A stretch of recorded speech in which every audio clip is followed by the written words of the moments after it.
आज बदलापूर शहरामध्ये महिला दिन मोठ्या उत्साहामध्ये साजरा होतो आहे. पण तुम्हाला माहिती आहे का, मूक नायक मी सावित्रीच्या माध्यमातून अनेक अशा सावित्री आहेत ज्या त्यांची संघर्ष कथा हजारो महिलांपर्यंत पोहोचवत आहेत. नमस्कार, मी स्वप्नाली. तुम्ही बघत आहात आपले बदलापूर. सध्या आपण मी सावित्री या संकल्पना ज्या ठिकाणी राबवत आहे तिथे आपण आलेलो आहोत. इथे आमच्यासोबत ज्या महिला तुम्हाला दिसत आहेत त्यांनी त्यांच्या आयुष्यामध्ये अनेक असे संघर्ष केलेले आहेत आणि त्यांच्या संघर्ष कथा आज त्या अनेक महिलांपुढे मांडत आहेत. त्यांचे दुःख शेअर करत आहे आणि त्याच्यातून त्या पुढे देखील जात आहे.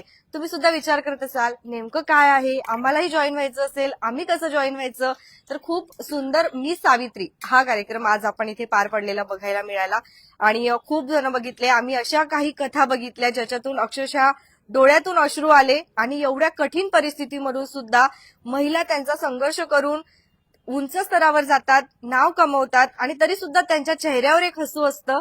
हे बघायला मिळालं मी सावित्री या संकल्पनेतून. गीतांजली मॅडम आपल्यासोबत आहे, त्यांच्याशी आपण संवाद साधूया. सर आपल्यासोबत आहे, त्यांच्याशी बोलूया. सर्वप्रथम आपण सरांशी बोलूया. कुठल्याही स्त्रीच्या मागे खंबीरपणे पुरुष उभा असतो. पहिले आम्हाला तुम्हीच दिसताय सगळ्यांच्या मागे, कारण सगळ्यांच्या मनातले दुःख तुम्ही आज इथे आणलेले आहेत आणि त्यांना चेहऱ्यावर सुद्धा हसू येतंय. काय बोलाल या संकल्पनेच्या? या संकल्पने मी सावित्री म्हणजे सर्व स्त्री ही मी सावित्री आहे. आपण जर पाहत असाल आपल्याला इथं विविध क्षेत्रामध्ये कार्यरत असणाऱ्या महिला आपल्याला दिसत आहेत. इथे ऍडव्होकेट्स आहेत, पोलीस ऑफिसर्स आहेत, त्याप्रकारे बिझनेस वुमन सुद्धा आहेत, गृहिणी सुद्धा आहेत. तर आजच्या दिवशी सर्व महिलांना समान वागणूक, समान क्षेत्रामध्ये काम करत, विविध क्षेत्रामध्ये काम करत असताना सुद्धा त्यांनी त्यांची व्यथा, त्यांचं स्ट्रगल, त्यांचा संघर्ष त्यांनी या सगळ्या एकमेकांसोबत त्यांनी वाटून घ्यावा. प्रत्येक महिलेने एकत्र यावं, एकमेकींशी शेअर करावं आणि एकमेकींना मोठं करावं, हाच आमचा त्यामागचा उद्देश होता. आणि ते उद्देश संपन्न करत असताना त्यांची एक वेगळी ओळख असताना सुद्धा एक त्यांना कुठेतरी आपण एक ओळख द्यावी, त्यामुळे आम्ही मी सावित्री हे नाव आम्ही चूज केलं. आणि त्याच अंतर्गत प्रत्येक वर्षी आम्ही मी सावित्री ही संकल्पना राबवणार आहोत. जसं मॅडमनी सांगितलं की आज आम्ही अंदाजे साधारण 50 महिलांचा आम्ही इथे सत्कार आणि कौतुक सोहळा बेसिकली आम्ही इथं साजरा करत, त्यांची संघर्षाची स्टोरी आम्ही इथे ऐकतोय. त्यांची कथा, आम्ही व्यथा दोन्ही ऐकून आम्ही हसतोय सुद्धा, रडतोय सुद्धा. सो बेसिकली हा आमचा एक छोटाखानी प्रयत्न होता आणि अशा रीतीने आम्हाला आमचा महिला दिन साजरा करून मी सावित्री कॅम्पेन आम्हाला राबवायचं होतं. नक्कीच बदलापूरमध्ये आज आपण खूप कार्यक्रम जे आहेत ते बघितले जागतिक महिला दिनानिमित्त, परंतु गीतांजली मॅडम हा एक वेगळा कार्यक्रम बघितला आणि मी सुद्धा जेव्हा आली तेव्हा पहिली स्टोरी मॅडमची ऐकली तेव्हा खरोखर अश्रू आले डोळ्यांमध्ये. काय सांगाल आज बदलापूरकरांना? जे सांगायचं होतं ते स्वप्नील बोललाच आहे, पण मी फक्त एवढंच म्हणेन की ह्या स्त्रिया इकडे आल्या आहेत ना, हे स्वतःच एक कौतुक आहे आमच्यासाठी की मूकनायक थ्रू काय आम्ही काम तर करतच राहू पुढे. पण आजचा जो कौतुक सोहळा झाला त्यातनं इतक्या विविध क्षेत्रातल्या आणि इतक्या वेगवेगळ्या कहाण्या असलेल्या स्त्रिया सोबत आल्यात आणि असं म्हणतात ना की बाई बाई आली तर भांडणच होतात, पण आज त्या एकमेकींचं कौतुक करतायत, एकमेकींच्या सोबत आहेत आणि असाच उपक्रम करत राहील. आणि मेन गोष्ट म्हणजे ही आहे की स्त्रियाच नाही पण त्यांना सपोर्ट करणारे पुरुषही इथे आहेत. त्यामुळे आपण असं म्हणतो की यशस्वी स्त्री मागे पुरुष, पुरुषामागे स्त्री, हे इथे त्यांनी घडवून आणलंय. त्यामुळे आपण आज जसा कार्यक्रम केला तसा आपण पुरेपूर पुन्हा करत राहू आणि फक्त महिलांसाठीच नाही, आपण सगळ्याच गोष्टींसाठी उपक्रम करत राहू. आज बदलापूर व्यतिरिक्त पण बाहेरून महिला आल्या आहेत असं आम्हाला माहिती पडलं. कुठून स्वप्नाली, मी तुला सांगते की कुठून कुठून आल्यात. वाशीवरून आल्यात, दादरवरून आल्यात आणि सगळ्यांच्या ज्या स्टोऱ्या आहेत त्या तू ऐकशील ना तर they are really very inspirational. आणि आपण असं म्हणतो ना की आपल्याला एवढा स्ट्रगल, आपल्याला एवढा त्रास किंवा काय, ह्यांचं ऐकून आहे ना आपलं स्वतःचं दुःख खूप कमी वाटतं. आणि कुठेतरी मोटिवेशन पण आपल्याला मिळतं की अरे हिचं एवढं दुःख असून जर ती व्यक्ती हसते तर आपण का रडायचं, आपणही परत नव्याने उभे राहू असं. पण मॅडमशी सगळ्यांशी संवाद थोडा साधण्याचा प्रयत्न करूया. अनेक महिला आहेत, काय बोला, इथे येऊन कसं वाटतं? खूप छान, खूप सुंदर अनुभव होता आणि माझं जे ध्येय आहे ते पूर्ण करण्यासाठी ही पहिला स्टेपिंग स्टोन आपण म्हणू शकतो. खूप जण तेव्हा म्हणाले की ही हसत का येतेय, म्हणजे जेव्हा आम्ही अँब्युलन्समधून उतरलो खूप जणांचं म्हणणं होतं ही हसत का येतेय. तर माझ्यासाठी तो त्याचा शेवट नव्हता, माझ्यासाठी माझ्या मिस्टरांचा तो पुनर्जन्म होता. आणि आज मी त्याच एका ताकदीवरती म्हणा किंवा त्याच एका गोष्टीवरती आयुष्यातल्या पुढचे स्टेप्स घेतेय. आणि इथे जमलेल्या माझ्या मते तरी सगळ्याच जणी थोड्याफार माझ्या शी रिलेट करतायत.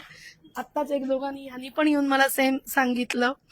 तर जर ही गोष्ट म्हणजे अवयवदान ही गोष्ट जर पुढे प्रत्यक्षात आली ना, तर आपल्यापेक्षा खूप लोकांना ज्यांना गरज आहे त्यांना ते मिळतील आणि ते खूप चांगलं असेल जगासाठी किंवा सोसायटीसाठी.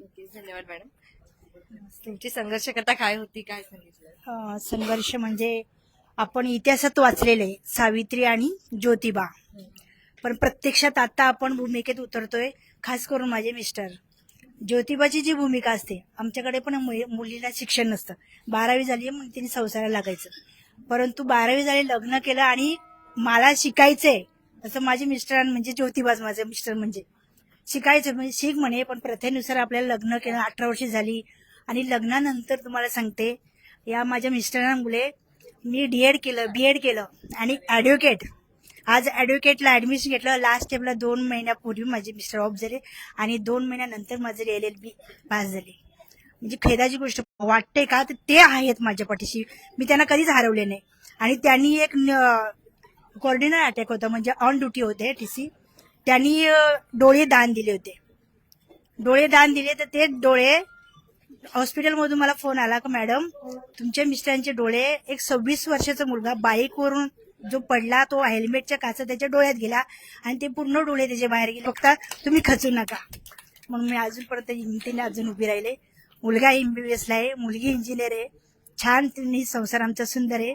आता मला एवढंच म्हणायचं, जागतिक महिला दिनानिमित्ताने महिलांचा एकच दिवस नसतो, तर महिलांमुळेच दिवस असतात हे लक्षात ठेवा. थँक्यू. धन्यवाद. बोलायचं कोणाला अजून तुम्हाला? काय बोलाल थोडक्यात काय?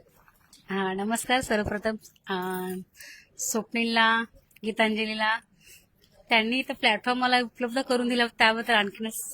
माझं नाव अनिता सुदेश टपाल. मी राहणार मुलुंडला. आमचं छोटंसं पोळी भाजी केंद्र आहे. सुरुवातीला माझ्या सासूने नंदेने खूप संघर्ष केला. त्यांच्या मागे आम्ही घरी घेऊन स्वयंपाक करून त्या दोघी तिथे प्रोव्हाइड करायच्या. 7-8 महिने खूप म्हणजे आमचं लॉसच गेलं, पण तरी माझे सासू आणि नणंद हारल्या नाही. आणि त्याच्यानंतर मग मी सांभाळते आणि त्यांचाही मला खूप आधार आहे. मेन म्हणजे माझी सासू इतकी खंबीर आहे माझ्या पाठीशी, खूप खंबीर. सासूबाई पण आल्यात का? भांडण नाही करत का तुम्ही? तेवढं सांगा फक्त. अजिबात नाही. सासू म्हणजे तिच्यामध्ये मी आई बघते. क्या बात आहे. या भांडण नाही करत तुमच्याशी कधी? क्या बात आहे. खूप छान. नक्की. ओके चालेल. या. हा. तर काय बोलाय थोडक्यात काय बोलाय? थोडक्यात म्हणजे गीतांजली आणि स्वप्नीलचे खूप आभार. तिने आईचं कौतुक करण्याचं एक संधी दिली आम्हाला, जी आम्हाला करायची होती. तिचा संघर्ष अगदी लहानपणापासून मी बघते आणि त्या संघर्षातून तिच्याकडून आम्हाला खूप चांगली प्रेरणा मिळाली आहे. त्यामुळे ते एक सुपर वुमन आहे आमच्यासाठी, एक प्रेरणादायी आहे. आणि म्हणजे त्याच्यातून ती पुरणपोळी शिकून स्वतः 10 पुरणपोळ्या पण दुकानाला जाऊन स्वतः दिली, जिद्दीने गेलीये की नाही त्या करणार मी आणि देणार आणि मी स्वतःच्या हिमतीवरती व्यवसाय म्हणजे करणार. आणि त्याच्यातून व्यवसाय पूर्ण करत करत तिने आम्हाला आता जगवलंच आहे. आणि स्वतःचं एक दादरमध्ये 2 घरं तिने स्वतःच्या कष्टाने बनवलेली आहेत. आणि आमचं सगळं कुटुंब तिला म्हणजे आम्हाला घेऊन ती सगळं करते. आमची तिला साथ आहे, तिची आम्हाला साथ आहे. त्यामुळे त्याची प्रेरणादायी माझी आई आहे आणि आम्हाला सगळ्यांना तिच्याकडून खूप चांगली प्रेरणा मिळाली आहे. धन्यवाद. हा. धन्यवाद. हाय. सर्वच महिलांच्या स्टोरी शिकली.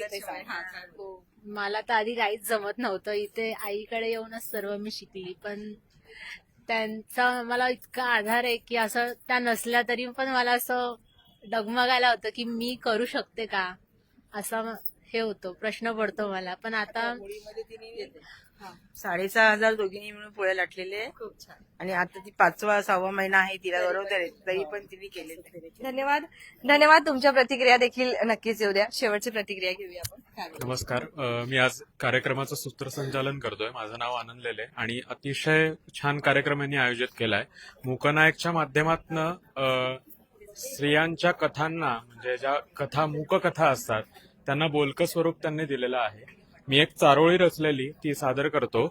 घडवून साऱ्या विश्वाला झालीस तू जननी आदिशक्ती, सूर करती तुझी भक्ती, असुरास वधूनी दिलीस मुक्ती, मनस्वी अन निश्चयी भरारी घेण्याची तुझ्यात शक्ती, तुझ्या ठाई निरंतर वास करती आसक्ती अनविरक्ती. धन्यवाद.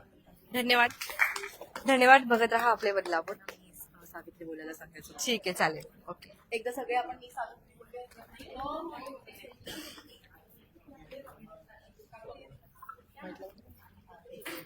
सगळ्या स्त्रिया आल्या तर बरंच आहे. एक आगळा वेगळा जागतिक महिला दिन जो आहे आज या ठिकाणी साजरा होताना आपल्याला बघायला मिळाला.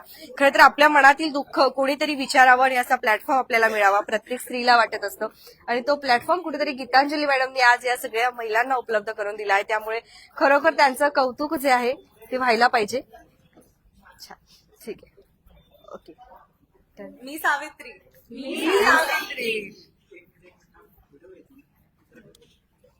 तुमच्या काही प्रतिक्रिया असतील तर आम्हाला कमेंट सेक्शनच्या माध्यमातून नक्कीच 1, 2, 3 स्टार्ट. मी सावित्री. थँक्यू. धन्यवाद. धन्यवाद. बघत राहा आपले बदलापूर.